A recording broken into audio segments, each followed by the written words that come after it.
പഴയകാല പ്രൗഢി വിളിച്ചറിയിച്ചിരുന്ന വൈക്കോൽ കുണ്ടകൾ പുനർജനിക്കുന്നു. ആ പഴമയിലേക്ക് തിരിച്ചു വരാനുള്ള തയ്യാറെടുപ്പിലാണ് ആനക്കരയിലെ ഒരു കുടുംബം.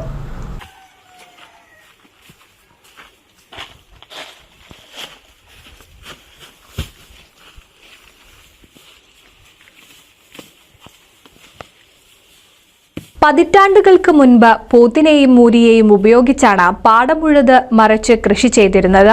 അക്കാലത്ത് 2.5 കന്നുള്ളവനും 3-ലേറെ വൈക്കോൽ കുണ്ട മുറ്റത്തുള്ളവനും പേരുകേട്ട തറവാട്ടുകാരായിരുന്നു. വിവാഹങ്ങൾ ഉറപ്പിച്ചിരുന്നത് ആ വീട്ടിൽ എത്ര ജോഡി കന്നുണ്ടെന്ന വൈക്കോൽ കുണ്ടകൾ എത്രയുണ്ടെന്നും നോക്കിയാണ്.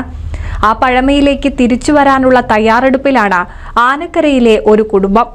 മേപ്പാടത്ത് തൊണ്ടിപ്പറമ്പിൽ രാമകൃഷ്ണന്റെ വീട്ടിലാണ് വൈക്കോൽ കൂന നിർമ്മിക്കുന്നത്. 15 അടിയോളം ഉയരമുള്ള വൈക്കോൽ കൂന പുതിയ തലമുറയ്ക്കേറെ കൗതുകമാണ്. വേലായുധൻ, രാമകൃഷ്ണൻ, സഞ്ജയ് കൃഷ്ണ തുടങ്ങിയവർ ചേർന്നാണ് വൈക്കോൽ കൂന നിർമ്മിക്കുന്നത്. പശുപരിപാലനത്തിന്റെ ഭാഗമായിട്ടാണ് ഇപ്പോൾ വൈക്കോൽ കൂന നിർമ്മിച്ചിരിക്കുന്നത്.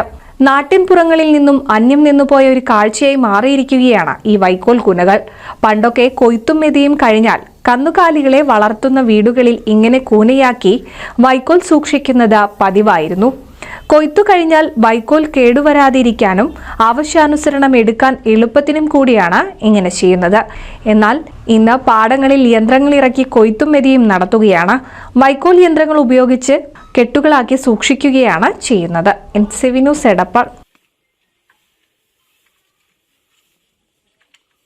പുതുമയാർന്ന ഡിസൈനുകളിൽ ഡയമണ്ട് കളക്ഷനുകൾ, വിവാഹ പാർട്ടികൾക്ക് നേടാൻ സ്പെഷ്യൽ പാക്കേജുകൾ. സ്വാഗതം പുതുമയാർന്നൊരു ഷോപ്പിംഗ് എക്സ്പീരിയൻസിന്.